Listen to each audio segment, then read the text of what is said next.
Okay, so good afternoon to my wonderful PLC, the Student Learning PLC of Manning Early Childhood Center. Um, we're going to talk about a good bit. I'm going to present a good bit of information to you today about some recent data that I collected. So I don't know. It may be helpful if you jot some notes down, or just in for the purpose of saving time, because it is a good bit of data, and the purpose is for us to talk about what I found in research in regards to teacher leadership and empowerment, what best practices are in those areas, and then figure out where we fall with our current practices, to try to see what are the gaps between what research says should be happening in our school in regards to teacher leadership and empowerment versus where we are, and then see how we can kind of close those gaps going forward. So that's the purpose of this meeting today. So I'm going to share some research, like I said, and then we're going to compare our data, and then maybe talk about some recommended strategies for closing the gaps, and then see if we can start drafting a professional growth plan for our teachers. All right, just talked about that.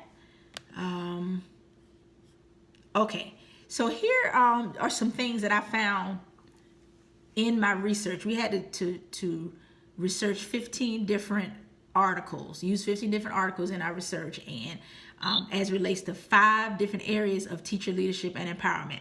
And so under the efficacy section, these are the 3 main topics or points that I found. 1, efficacy is defined as a level of confidence a teacher has in his or her ability. And when teachers are empowered, their efficacy increases. Barriers to teacher empowerment are mandates from administrators, departments of education, and lawmakers, and restrictive school policies and curriculum mandates, lack of compensation for additional tasks, and also time constraints. Those things are barriers to teacher empowerment.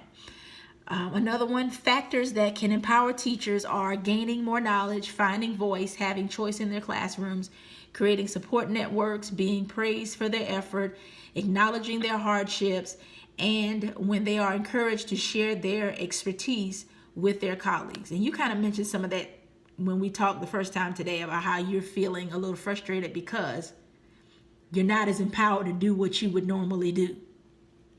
Right. That when you were reading that. Yeah.